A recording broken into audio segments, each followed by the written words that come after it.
जी का खालसा वाहिगुरू जी की फतेह। जुगो जुग अटल चवर तखत छत्र दे मालक, लोक परलोक सहाय हाजिर नाजर वालिए कुल आलम दो जहां मालक।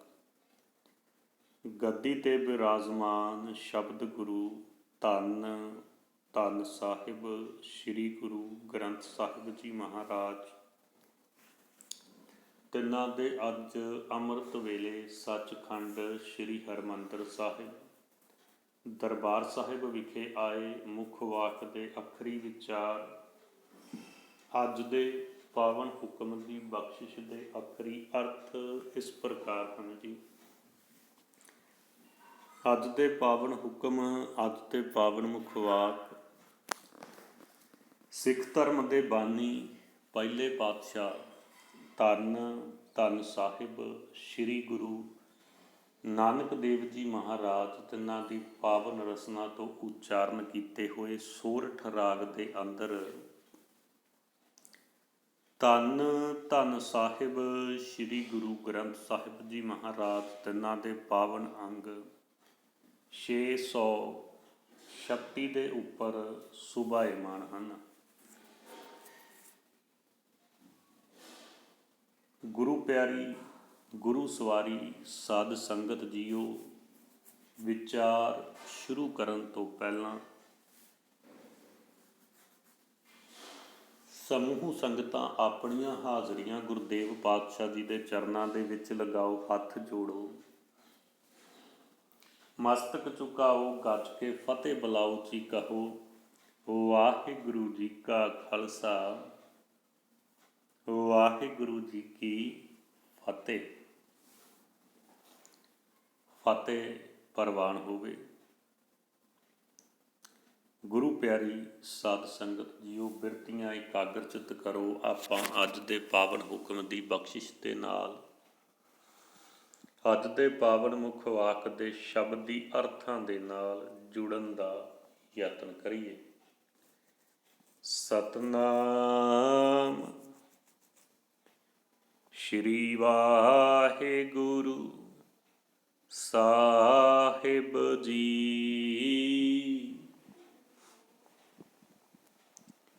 सोरठ महला पहला। जिनी सतगुर सेविया प्यारे, तिनके साथ तरे। जिनी सतगुर सेविया प्यारे, तिनके साथ तरे। जिनी तो भाव जिन्हां बंदियां ने सतगुर सेविया प्यारे, सतगुरु का पल्ला फड़िया है। हे सज्जन, उन्हां दे संगी साथी भी पार लंघ जाते हैं। समझण का यतन करियो साध संगत जी। ਜਿਹੜੇ ਮਨੁੱਖ ਜਿਹੜੇ ਜੀਵ ਜਿਹੜੇ ਲੋਕ ਧੰਨ ਸਾਹਿਬ ਸ੍ਰੀ ਗੁਰੂ ਗ੍ਰੰਥ ਸਾਹਿਬ ਜੀ ਮਹਾਰਾਜ ਦੇ ਲੜ ਲੱਗੇ ਨੇ, ਜਿਨ੍ਹਾਂ ਨੇ ਸਤਿਗੁਰੂ ਜੀ ਦਾ ਪੱਲਾ ਫੜਿਆ ਹੈ, ਇਹ ਸੱਜਣ ਉਹਨਾਂ ਦੇ ਸੰਗੀ ਤੇ ਸਾਥੀ ਵੀ ਪਾਰ ਲੰਘ ਜਾਂਦੇ ਹਨ। ਤਿੰਨਾ ਠਾਕ ਨਾ ਪਾਈਐ ਪਿਆਰੇ, ਅੰਮ੍ਰਿਤ ਰਸਨ ਹਰੇ। ਤਿੰਨਾ ਠਾਕ ਨਾ ਪਾਈਐ ਪਿਆਰੇ, ਅੰਮ੍ਰਿਤ ਰਸਨ ਹਰੇ। ਠਾਕ ਕਹਿੰਦੇ ਨੇ ਰੋਕ, ਰਸਨ ਜੀਭ ਦੇ ਨਾਲ, ਅੰਮ੍ਰਿਤ ਹਰੀ ਦਾ ਨਾਮ ਅੰਮ੍ਰਿਤ। ਜਿਨ੍ਹਾਂ ਦੀ ਜੀਭ ਪਰਮਾਤਮਾ ਦਾ ਨਾਮ ਅੰਮ੍ਰਿਤ ਚੱਖਦੀ ਹੈ, ਉਹਨਾਂ ਦੇ ਜੀਵਨ ਸਫਰ ਵਿੱਚ ਵਿਕਾਰਾਂ ਆਦਿਕਾਂ ਦੀ ਰੁਕਾਵਟ ਨਹੀਂ ਪੈਂਦੀ। ਤਿੰਨਾ ਠਾਕ ਨਾ ਪਾਈਏ ਪਿਆਰੇ, ਅੰਮ੍ਰਿਤ ਰਸਨ ਹਰੇ। ਜਿਨ੍ਹਾਂ ਦੀ ਜੀਭ ਪਰਮਾਤਮਾ ਦਾ ਨਾਮ ਅੰਮ੍ਰਿਤ ਚੱਖਦੀ ਹੈ, ਉਹਨਾਂ ਦੇ ਜੀਵਨ ਸਫਰ ਵਿੱਚ ਵਿਕਾਰਾਂ ਆਦਿਕ ਦੀ ਰੁਕਾਵਟ ਨਹੀਂ ਪੈਂਦੀ। ਬੂਟੇ ਭਾਰੇ ਭੈ ਬਿਨਾ ਪਿਆਰੇ, ਤਾਰੇ ਨਦਰ ਕਰੇ। ਬੂਟੇ ਭਾਰੇ ਭੈ ਬਿਨਾ ਪਿਆਰੇ, ਤਾਰੇ ਨਦਰ ਕਰੇ। ਭਾਰੇ ਪਾਪਾਂ ਦੇ ਭਾਰ ਨਾਲ ਲੱਦੇ ਹੋਏ। ਇਹ ਸੱਜਣ ਜਿਹੜੇ ਮਨੁੱਖ ਪਰਮਾਤਮਾ ਦੇ ਡਰ ਅਦਬ ਤੋਂ ਸਖਣੇ ਰਹਿੰਦੇ ਹਨ। ਉਹ ਵਿਕਾਰਾਂ ਦੇ ਭਾਰ ਨਾਲ ਲੱਦੇ ਜਾਂਦੇ ਹਨ ਤੇ ਸੰਸਾਰ ਸਮੁੰਦਰ ਵਿੱਚ ਡੁੱਬ ਜਾਂਦੇ ਹਨ। ਜਦੋਂ ਪਰਮਾਤਮਾ ਮਿਹਰ ਦੀ ਨਿਗਾਹ ਕਰਦਾ ਹੈ, ਪਰ ਜਦੋਂ ਅਕਾਲ ਪੁਰਖ ਵਾਹਿਗੁਰੂ ਰਹਿਮਤ ਬਖਸ਼ਿਸ਼ ਦੀ ਨਿਗਾਹ ਕਰਦਾ ਹੈ ਤਾਂ ਉਹਨਾਂ ਨੂੰ ਵੀ ਪਾਰ ਲੰਘਾ ਲੈਂਦਾ ਹੈ। ਬੂਢੇ ਭਾਰੇ ਭੈ ਬਿਨਾ ਪਿਆਰੇ, ਤਾਰੇ ਨਦਰ ਕਰੇ। ਜਿਹੜੇ ਮਨੁੱਖ ਪਰਮਾਤਮਾ ਦੇ ਡਰ ਅਦਬ ਤੋਂ ਸਖਣੇ ਰਹਿੰਦੇ ਨੇ, ਉਹ ਵਿਕਾਰਾਂ ਦੇ ਭਾਰ ਨਾਲ ਲੱਦੇ ਜਾਂਦੇ ਨੇ। ਭਾਵ ਕਾਮ, ਕ੍ਰੋਧ, ਲੋਭ, ਮੋਹ, ਹੰਕਾਰ, ਕਮਾਦਿਕ ਵਿਕਾਰਾਂ ਦੇ ਨਾਲ ਲੱਦੇ ਜਾਂਦੇ ਨੇ ਤੇ ਸੰਸਾਰ ਸਮੁੰਦਰ ਦੇ ਵਿੱਚ ਡੁੱਬ ਜਾਂਦੇ ਨੇ। ਪਰ ਜਦੋਂ ਪਰਮਾਤਮਾ ਮਿਹਰ ਦੀ ਨਿਗਾਹ ਕਰਦਾ ਹੈ ਤਾਂ ਉਹਨਾਂ ਨੂੰ ਪਾਰ ਲੰਘਾ ਲੈਂਦਾ ਹੈ। ਭੀ ਤੂੰ ਹੈ ਸਾਲਾਹ ਨਾ ਪਿਆਰੇ, ਭੀ ਤੇਰੀ ਸਾਲਾਹ। ਭੀ ਤੂੰ ਹੈ ਸਾਲਾਹ ਨਾ ਪਿਆਰੇ, ਭੀ ਤੇਰੀ ਸਾਲਾਹ। ਭੀ ਤੋਂ ਭਾਵ ਸਦਾ ਹੀ ਤੈਨੂੰ ਹੀ ਹੈ ਪਿਆਰੇ ਸੱਜਣ ਪ੍ਰਭੂ ਸਲਾਹ ਸਿਫਤ ਸਲਾਹ। ਹੇ ਸੱਜਣ ਪ੍ਰਭੂ, ਸਦਾ ਤੈਨੂੰ ਹੀ ਸਲਾਹਣਾ ਚਾਹੀਦਾ ਹੈ, ਸਦਾ ਤੇਰੀ ਹੀ ਸਿਫਤ ਸਲਾਹ ਕਰਨੀ ਚਾਹੀਦੀ ਹੈ। ਵਿਨ ਬੋਹਿਥ ਪੈ ਡੁੱਬੀਏ ਪਿਆਰੇ, ਕੰਦੀ ਪਾਏ ਕਹਾ।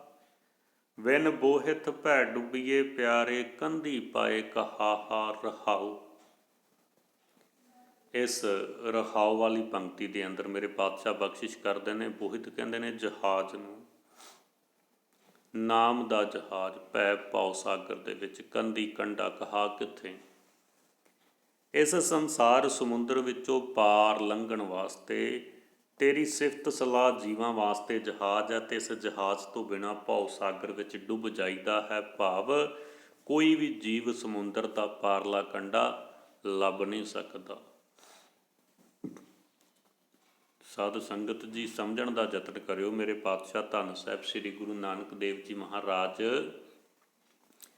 ਕੀ ਬਖਸ਼ਿਸ਼ ਕਰਦੇ ਨੇ ਕਿ ਸੰਸਾਰ ਸਮੁੰਦਰ ਵਿੱਚੋਂ ਪਾਰ ਲੰਘਣ ਵਾਸਤੇ ਤੇਰੀ ਭਜਨ ਬੰਦਗੀ, ਸਿਫਤ ਸਲਾਹ ਤੇ ਸੇਵਾ ਸਿਮਰਨ ਹੀ ਕਲਯੁੱਗੀ ਜੀਵਾਂ ਦੇ ਵਾਸਤੇ ਜਹਾਜ਼ ਹੈ। ਨਾਨਕ ਨਾਮ ਜਹਾਜ਼ ਹੈ, ਆਮ ਤੌਰ 'ਤੇ ਆਪਾਂ ਪੜ੍ਹਦੇ ਹਾਂ।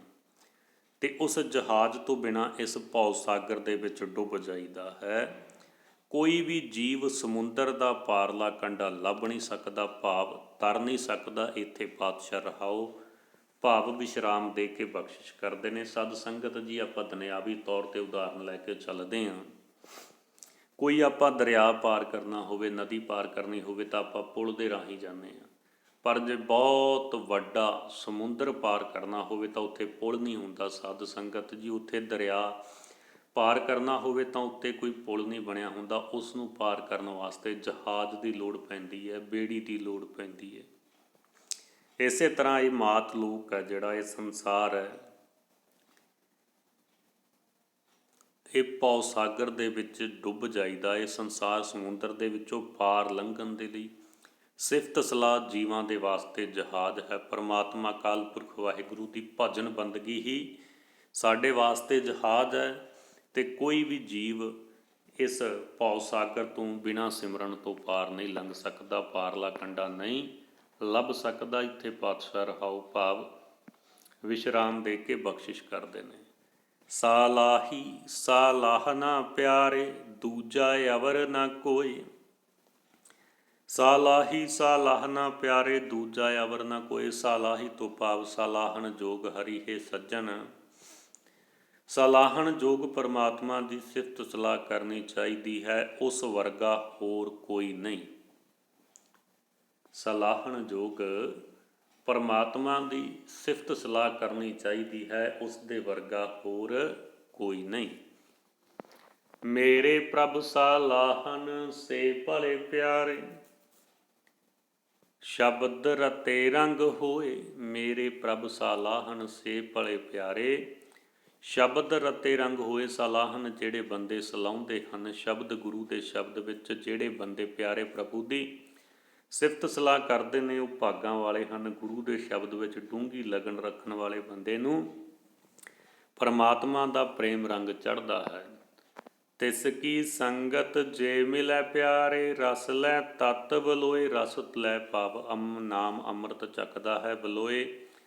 ਨਾਮ ਦੁੱਧ ਨੂੰ ਰਿੜਕ ਕੇ ਤਤ ਜਗਤ ਦਾ ਮੂਲ ਪ੍ਰਭੂ। ਅਜਿਹੇ ਬੰਦੇ ਦੀ ਸੰਗਤ ਜੇ ਕਿਸੇ ਨੂੰ ਪ੍ਰਾਪਤ ਹੋ ਜਾਏ ਤਾਂ ਉਹ ਹਰੀ ਨਾਮ ਦਾ ਰਸ ਲੈਂਦਾ ਹੈ, ਨਾਮ ਦੁੱਧ ਨੂੰ ਰਿੜਕ ਕੇ ਜਗਤ ਦਾ ਮੂਲ ਪ੍ਰਭੂ ਨੂੰ ਮਿਲ ਪੈਂਦਾ ਹੈ। ਪਤ ਪਰਵਾਨਾ ਸਾਚ ਕਾ ਪਿਆਰੇ, ਨਾਮ ਸੱਚਾ ਨਿਸ਼ਾਨ। ਪਤ ਪਰਵਾਨਾ ਸਾਚ ਕਾ ਪਿਆਰੇ, ਨਾਮ ਸੱਚਾ ਨਿਸ਼ਾਨ। ਪਤ ਕਹਿੰਦੇ ਨੇ ਖਸਮ, ਪ੍ਰਭੂ ਪਰਵਾਨਾ ਰਾਹਦਾਰੀ, ਸਾਚ ਕਾ ਸਦਾ ਥਿਰ ਰਹਿਣ ਵਾਲੇ ਪ੍ਰਭੂ ਨਾਮ ਦਾ। ਹੇ ਭਾਈ, ਸਦਾ ਥਿਰ ਰਹਿਣ ਵਾਲੇ ਪ੍ਰਭੂ ਦਾ ਨਾਮ ਪ੍ਰਭੂ ਪਤੀ ਨੂੰ ਮਿਲਣ ਵਾਸਤੇ ਇਸ ਜੀਵਨ ਸਫਰ ਵਿੱਚ ਰਾਹਦਾਰੀ ਹੈ। ਇਹ ਨਾਮ ਸਦਾ ਥਿਰ ਰਹਿਣ ਵਾਲੀ ਮੋਹਰ ਹੈ। ਆਇਆ ਲਿਖ ਲੈ ਜਾਵਨਾ ਪਿਆਰੇ, ਹੁਕਮੀ ਹੁਕਮ ਪਛਾਣ। ਆਇਆ ਲਿਖ ਲੈ ਜਾਵਨਾ ਪਿਆਰੇ, ਹੁਕਮੀ ਹੁਕਮ ਪਛਾਣ। ਪਰਮਾਤਮਾ ਦੇ ਹੁਕਮ ਨੂੰ, ਪ੍ਰਭੂ ਦਾ ਇਹੀ ਹੁਕਮ ਹੈ ਕਿ ਜਗਤ ਵਿੱਚ ਜੋ ਵੀ ਆਇਆ ਹੈ ਉਸ ਨੇ ਪ੍ਰਭੂ ਨੂੰ ਮਿਲਣ ਵਾਸਤੇ ਇਹ ਨਾਮ ਰੂਪ ਰਾਹਦਾਰੀ ਲਿਖ ਕੇ ਆਪਣੇ ਨਾਲ ਲੈ ਜਾਣੀ ਹੈ। ਗੁਰ ਬਿਨ ਹੁਕਮ ਨਾ ਬੂਝੀਐ ਪਿਆਰੇ, ਸਾਚੇ ਸਾਚਾ ਤਾਣ। ਤਾਣ ਕਹਿੰਦੇ ਨੇ ਬਲ ਨੂੰ, ਤਾਕਤ ਨੂੰ। ਹੈ ਭਾਈ, ਪ੍ਰਭੂ ਦੇ ਇਸ ਹੁਕਮ ਨੂੰ ਸਮਝ, ਪਰ ਇਸ ਹੁਕਮ ਨੂੰ ਸਮਝਣ ਲਈ ਗੁਰੂ ਦੀ ਸ਼ਰਨ ਪੈਣਾ ਪਏਗਾ। ਗੁਰੂ ਤੋਂ ਬਿਨਾਂ ਪ੍ਰਭੂ ਦਾ ਹੁਕਮ ਸਮਝਿਆ ਨਹੀਂ ਜਾ ਸਕਦਾ। ਹੈ ਭਾਈ, ਜਿਹੜਾ ਮਨੁੱਖ ਗੁਰੂ ਦੀ ਸ਼ਰਨ ਪੈ ਕੇ ਸਮਝ ਲੈਂਦਾ ਹੈ, ਵਿਕਾਰਾਂ ਦਾ ਟਾਕਰਾ ਕਰਨ ਲਈ ਉਸ ਨੂੰ ਸਦਾ ਥਿਰ ਪ੍ਰਭੂ ਦਾ ਬਲ ਹਾਸਲ ਹੋ ਜਾਂਦਾ ਹੈ। ਹੁਕਮੈ ਅੰਦਰ ਨਿਮਿਆ ਪਿਆਰੇ, ਹੁਕਮੈ ਜਦ ਉਦਰ ਮਝਾਰ। ਹੁਕਮੈ ਅੰਦਰ ਨਿਮਿਆ ਪਿਆਰੇ, ਹੁਕਮੈ ਉਦਰ ਮਝਾਰ। ਨਿਮਿਆ ਮਾਂ ਦੇ ਪੇਟ ਵਿੱਚ ਟਿਕਿਆ, ਉਦਰ ਮਝਾਰ ਪੇਟ ਦੇ ਵਿੱਚ। ਹੈ ਭਾਈ, ਜੀਵ ਪਰਮਾਤਮਾ ਦੇ ਹੁਕਮ ਅਨੁਸਾਰ ਪਹਿਲਾਂ ਮਾਤਾ ਦੇ ਗਰਭ ਵਿੱਚ ਟਿਕਦਾ ਹੈ, ਮਾਂ ਦੇ ਪੇਟ ਵਿੱਚ 10 ਮਹੀਨੇ ਨਿਵਾਸ ਰੱਖਦਾ ਹੈ। ਹੁਕਮੈ ਅੰਦਰ ਜਮਿਆ ਪਿਆਰੇ, ਊਦੋ ਸਿਰ ਕੈ ਭਾਰ। ਊਦੋ ਤੋਂ ਭਾਵ ਪੁੱਠਾ, ਉਲਟਾ। ਪੁੱਠਾ ਸਿਰ ਭਾਰ ਰਹਿ ਕੇ ਪ੍ਰਭੂ ਦੇ ਹੁਕਮ ਅਨੁਸਾਰ ਹੀ ਫਿਰ ਜਨਮ ਲੈਂਦਾ ਹੈ। ਗੁਰਮੁਖ ਦਰਗਾਹ ਜਾਣੀਏ ਪਿਆਰੇ, ਚੱਲੇ ਕਾਰਜ ਸਾਰ। ਗੁਰਮੁਖ ਦਰਗਾਹ ਜਾਣੀਏ ਪਿਆਰੇ, ਚੱਲੇ ਕਾਰਜ ਸਾਰ। ਕਾਰਜ ਕਹਿੰਦੇ ਨੇ ਜਨਮ ਮਨੋਰਥ, ਉਹ ਕੰਮ ਜਿਸ ਦੇ ਕਰਨ ਵਾਸਤੇ ਜਗਤ ਵਿੱਚ ਆਇਆ, ਸਾਰ ਸੰਭਾਲ ਕੇ ਸਵਾਰ ਕੇ। ਕਿਸੇ ਖਾਸ ਜੀਵਨ ਮਨੋਰਥ ਵਾਸਤੇ ਜੀਵ ਜਗਤ ਵਿੱਚ ਆਉਂਦਾ ਹੈ। ਜੋ ਜੀਵ ਗੁਰੂ ਦੀ ਸ਼ਰਨ ਪੈ ਕੇ ਜੀਵਨ ਮਨੋਰਥ ਨੂੰ ਸਵਾਰ ਕੇ ਇੱਥੋਂ ਜਾਂਦਾ ਹੈ, ਉਹ ਪਰਮਾਤਮਾ ਦੀ ਹਜ਼ੂਰੀ ਵਿੱਚ ਆਦਰ ਪਾਉਂਦਾ ਹੈ। ਹੁਕਮੈ ਅੰਦਰ ਆਇਆ ਪਿਆਰੇ, ਹੁਕਮੇ ਜਾਦੋ ਜਾਏ। ਜਾਦੋ ਜਾਏ ਤੋਂ ਭਾਵ ਚਲਾ ਜਾਂਦਾ ਹੈ। ਇਹ ਸੱਜਣ, ਪਰਮਾਤਮਾ ਦੀ ਰਜ਼ਾ ਅਨੁਸਾਰ ਹੀ ਜੀਵ ਸੰਸਾਰ ਦੇ ਵਿੱਚ ਆਉਂਦਾ ਹੈ, ਜਗਤ ਵਿੱਚ ਆਉਂਦਾ ਹੈ ਤੇ ਰਜ਼ਾ ਦੇ ਅਨੁਸਾਰ ਹੀ ਇੱਥੋਂ ਚਲਾ ਜਾਂਦਾ ਹੈ। ਹੁਕਮੈ ਬੰਨ ਚਲਾਈਏ ਪਿਆਰੇ, ਮਨਮੁਖ ਲਹੇ ਸਜਾਏ। ਬੰਨ ਬੰਨ ਕੇ ਜਿਹੜਾ ਮਨੁੱਖ ਆਪਣੇ ਮਨ ਦੇ ਪਿੱਛੇ ਤੁਰਦਾ ਹੈ ਤੇ ਮਾਇਆ ਮੋਹ ਵਿੱਚ ਫਸ ਜਾਂਦਾ ਹੈ, ਉਸ ਨੂੰ ਪ੍ਰਭੂ ਦੀ ਰਜ਼ਾ ਅਨੁਸਾਰ ਹੀ ਬੰਨ ਕੇ ਭਾਵ ਜੋਰੋ ਜੋਰੀ ਇੱਥੋਂ ਤੋਰਿਆ ਜਾਂਦਾ ਹੈ, ਕਿਉਂਕਿ ਮੋਹ ਦੇ ਕਾਰਨ ਉਹ ਇਸ ਮਾਇਆ ਨੂੰ ਛੱਡਣਾ ਨਹੀਂ ਚਾਹੁੰਦਾ। ਹੁਕਮੈ ਸ਼ਬਦ ਪਛਾਣੀਏ ਪਿਆਰੇ, ਦਰਗਾਹ ਪੈਂਦਾ ਜਾਏ। ਸ਼ਬਦ ਦੇ ਰਾਹੀਂ ਪਰਮਾਤਮਾ ਦੀ ਰਜ਼ਾ ਦੇ ਅਨੁਸਾਰ ਹੁਕਮੈ ਸ਼ਬਦ ਪਛਾਣੀਏ ਪਿਆਰੇ, ਦਰਗਾਹ ਪੈਦਾ ਜਾਏ। ਪਰਮਾਤਮਾ ਦੀ ਰਜ਼ਾ ਅਨੁਸਾਰ ਹੀ ਜਿਸ ਨੇ ਗੁਰੂ ਦੇ ਸ਼ਬਦ ਦੀ ਰਾਹੀਂ ਜਨਮ ਮਨੋਰਥ ਨੂੰ ਪਛਾਣ ਲਿਆ ਹੈ, ਉਹ ਪਰਮਾਤਮਾ ਦੀ ਹਜ਼ੂਰੀ ਵਿੱਚ ਆਦਰ ਨਾਲ ਜਾਂਦਾ ਹੈ। ਅਕਾਲ ਪੁਰਖ ਵਾਹਿਗੁਰੂ ਦੀ ਹਜ਼ੂਰੀ ਦੇ ਵਿੱਚ ਆਦਰ ਮਾਣ ਸਤਿਕਾਰ ਦੇ ਨਾਲ ਜਾਂਦਾ ਹੈ। ਕੌਣ? ਜਿਸ ਨੇ ਗੁਰੂ ਦੇ ਸ਼ਬਦ ਦੇ ਰਾਹੀਂ ਜਨਮ ਮਨੋਰਥ ਨੂੰ ਪਛਾਣ ਲਿਆ ਹੈ। ਹੁਕਮੈ ਗਣਤ ਗਨਾਈਐ ਪਿਆਰੇ, ਹੁਕਮੈ ਹੋਮੈ ਦੋਏ। ਗਣਤ ਗਿਣਤੀਆਂ ਗਿਣਦਾ ਹੈ, ਦੋਏ ਦਵੈਤ ਮੇਰ ਤੇ ਰਹੇ ਭਾਈ। ਪਰਮਾਤਮਾ ਦੀ ਰਜ਼ਾ ਅਨੁਸਾਰ ਹੀ ਕਿਤੇ ਮਾਇਆ ਦੀ ਸੋਚ ਸੋਚੀ ਜਾ ਰਹੀ ਹੈ। ਪ੍ਰਭੂ ਦੀ ਰਜਾ ਵਿੱਚ ਹੀ ਕਿਤੇ ਹਉਮੈ ਹੈ ਤੇ ਕਿਤੇ ਦਵੈਤ ਹੈ। ਕਹਿਣ ਤੋਂ ਭਾਵ ਸਾਧ ਸੰਗਤ ਜੀ, ਸੰਸਾਰ ਦੇ ਵਿੱਚ ਜੋ ਵੀ ਵਰਤਾਰਾ ਵਾਪਰ ਰਿਹਾ ਹੈ, ਜੋ ਕੁਝ ਵੀ ਹੋ ਰਿਹਾ ਹੈ, ਇਹ ਸਾਰਾ ਅਕਾਲ ਪੁਰਖ ਵਾਹਿਗੁਰੂ ਦੀ ਰਜਾ ਦੇ ਵਿੱਚ ਹੋ ਰਿਹਾ ਹੈ। ਹੁਕਮੈ ਗਣਤ ਗਨਾਈਏ ਪਿਆਰੇ, ਹੁਕਮੈ ਹਉਮੈ ਦੋਏ। ਹੁਕਮੈ ਅੰਦਰ ਸਭ ਕੋ, ਬਾਹਰ ਹੁਕਮ ਨਾ ਕੋਏ। ਜਪਜੀ ਸਾਹਿਬ ਦੇ ਅੰਦਰ ਮੇਰੇ ਪਾਤਸ਼ਾਹ ਬਖਸ਼ਿਸ਼ ਕਰਦੇ ਨੇ, ਇਹ ਸਾਰਾ ਸੰਸਾਰ, ਸ੍ਰਿਸ਼ਟੀ, ਪ੍ਰਿਥਵੀ, ਧਰਤੀ, ਜੋ ਕੁਝ ਵੀ ਹੈ ਉਹ ਅਕਾਲ ਪੁਰਖ ਵਾਹਿਗੁਰੂ ਦੇ ਹੁਕਮ ਦੇ ਵਿੱਚ ਹੈ। ਪਰਮ ਪਿਤਾ ਪਰਮਾਤਮਾ ਦੀ ਰਜਾ ਦੇ ਵਿੱਚ ਹੈ। ਉਸ ਦੀ ਰਜਾ ਤੋਂ ਬਾਹਰ ਕੁਝ ਨਹੀਂ ਹੈ। ਹੁਕਮੈ ਅੰਦਰ ਸਭ ਕੋ, ਭਾਵ ਸਭ ਕੁਝ ਹੁਕਮ ਦੇ ਅੰਦਰ ਹੈ, ਤੇ ਹੁਕਮ ਦੇ ਵਿੱਚ ਹੀ ਗਣਤ ਗਨਾਈਏ, ਭਾਵ ਗਿਣਤੀਆਂ ਗਿਣਦਾ ਹੈ। ਦੋਏ ਤੋਂ ਭਾਵ ਦਵੈਤ, ਮੇਰ ਤੇਰ। ਪਰਮਾਤਮਾ ਦੀ ਰਜਾ ਅਨੁਸਾਰ ਹੀ ਕਿਤੇ ਮਾਇਆ ਦੀ ਸੋਚ ਸੋਚੀ ਜਾ ਰਹੀ ਹੈ। ਪ੍ਰਭੂ ਦੀ ਰਜਾ ਵਿੱਚ ਕਿਸੇ ਦੇ ਵਿੱਚ ਹਉਮੈ ਹੈ ਤੇ ਕਿਸੇ ਦੇ ਵਿੱਚ ਦਵੈਤ ਹੈ। ਹੁਕਮੈ ਭਵੈ ਭਵਾਈਐ ਪਿਆਰੇ, ਅਵਗਨ ਮੁੱਠੀ ਰੋਏ। ਹੁਕਮੈ ਭਵੈ ਭਵਾਈਐ ਪਿਆਰੇ, ਅਵਗਣ ਮੁੱਠੀ ਰੋਏ। ਭਵੇ ਤੋਂ ਭਾਵ ਭਟਕਦਾ ਹੈ, ਭਵਾਈਏ ਭਟਕਣਾ ਵਿੱਚ ਪਾਇਆ ਜਾਂਦਾ ਹੈ। ਅਵਗਣ, ਔਗਣ ਦੇ ਰਾਹੀਂ ਮੁੱਠੀ ਲੁੱਟੀ ਹੋਈ, ਠੱਗੀ ਹੋਈ ਰੋਂਦੀ ਹੈ, ਲੁਕਾਈ ਪ੍ਰਭੂ ਦੀ ਰਜਾ ਅਨੁਸਾਰ ਹੀ। ਕਿਤੇ ਕੋਈ ਮਾਇਆ ਦੀ ਖਾਤਰ ਭਟਕ ਰਿਹਾ ਹੈ, ਕਿਤੇ ਕੋਈ ਜਨਮ ਮਰਨ ਦੇ ਗੇੜ ਵਿੱਚ ਪਾਇਆ ਜਾ ਰਿਹਾ ਹੈ, ਕਿਤੇ ਪਾਪ ਦੀ ਠੱਗੀ ਹੋਈ ਲੁਕਾਈ ਆਪਣੇ ਦੁੱਖ ਰੋ ਰਹੀ ਹੈ। ਹੁਕਮ ਸਜਾਪੇ ਸਾਹ ਕਾ ਪਿਆਰੇ, ਸੱਚ ਮਿਲੈ ਵਡਿਆਈ ਹੋਏ ਜਿਸ ਮਨੁੱਖ ਨੂੰ। ਸ਼ਾਹ ਪ੍ਰਭੂ ਦੀ ਰਜਾ ਸਮਝ ਆ ਜਾਂਦੀ ਹੈ। ਹੁਕਮ ਸਜਾਪੇ ਸਾਹ ਕਾ ਪਿਆਰੇ, ਸ਼ਾਹ ਪ੍ਰਭੂ ਅਕਾਲ ਪੁਰਖ ਵਾਹਿਗੁਰੂ ਦੀ ਰਜਾ ਸਮਝ ਆ ਜਾਂਦੀ ਹੈ, ਭਾਣਾ ਸਮਝ ਆ ਜਾਂਦਾ ਹੈ। ਸੱਚ ਮਿਲੈ ਵਡਿਆਈ ਹੋਏ, ਸਦਾ ਥਿਰ ਰਹਿਣ ਵਾਲਾ ਪ੍ਰਭੂ ਮਿਲ ਪੈਂਦਾ ਹੈ। ਉਸ ਦੀ ਇਸ ਮਾਤ ਲੋਕ ਦੇ ਵਿੱਚ, ਪਰਲੋਕ ਦੇ ਵਿੱਚ ਵਡਿਆਈ ਹੁੰਦੀ ਹੈ। ਕਿਸ ਦੀ? ਜਿਸ ਨੂੰ ਪਰਮਾਤਮਾ ਅਕਾਲ ਪੁਰਖ ਵਾਹਿਗੁਰੂ ਦੀ ਰਜਾ ਸਮਝ ਆ ਜਾਂਦੀ ਹੈ। ਆਖਣ ਔਖਾ ਆਖੀਏ ਪਿਆਰੇ, ਕਿਉਂ ਸੁਣੀਏ ਸੱਚ ਨਾਉ। ਆਖਣ, ਆਖਣ ਦੇ ਵਿੱਚ ਹੈ ਭਾਈ, ਜਗਤ ਵਿੱਚ ਮਾਇਆ ਦਾ ਪ੍ਰਭਾਵ ਇਤਨਾ ਹੈ ਕਿ ਪਰਮਾਤਮਾ ਦਾ ਸਦਾ ਥਿਰ ਰਹਿਣ ਵਾਲਾ ਨਾਮ ਸਿਮਰਨਾ ਬੜਾ ਕਠਿਨ ਹੋ ਰਿਹਾ ਹੈ। ਨਾ ਹੀ ਪ੍ਰਭੂ ਨਾਮ ਸੁਣਿਆ ਜਾ ਰਿਹਾ ਹੈ। ਮਾਇਆ ਦੇ ਪ੍ਰਭਾਵ ਹੇਠਾਂ ਜੀਵ ਨਾਮ ਨਹੀਂ ਸਿਮਰਦੇ, ਨਾਮ ਨਹੀਂ ਸੁਣਦੇ। ਜਿਨੀ ਸੋਸਾ ਲਾਹਿਆ ਪਿਆਰੇ, ਹਉ ਤਨ ਬਲਿਹਾਰੈ ਜਾਉ। ਜਿਨੀ ਸੋਸਾ ਲਾਹਿਆ ਪਿਆਰੇ, ਹਉ ਤਨ ਬਲਿਹਾਰੇ ਜਾਉ। ਹੈ ਭਾਈ, ਮੈਂ ਉਹਨਾਂ ਬੰਦਿਆਂ ਤੋਂ ਕੁਰਬਾਨ ਜਾਂਦਾ ਹਾਂ ਜਿਨ੍ਹਾਂ ਨੇ ਪ੍ਰਭੂ ਦੀ ਸਿਫਤ ਸਲਾਹ ਕੀਤੀ ਹੈ। ਨਾਉ ਮਿਲੈ ਸੰਤੋਖੀਆਂ ਪਿਆਰੇ, ਨਦਰੀ ਮੇਲ ਮਿਲਾਓ। ਨਾਉ ਮਿਲੈ ਸੰਤੋਖੀਆਂ ਪਿਆਰੇ, ਨਦਰੀ ਮੇਲ ਮਿਲਾਓ। ਸੰਤੋਖੀਆਂ ਤੋਂ ਭਾਵ ਮੈਨੂੰ ਸੰਤੋਖ ਆ ਜਾਵੇ, ਮਿਲਾਓ, ਮੈਂ ਮਿਲ ਜਾਵਾਂ।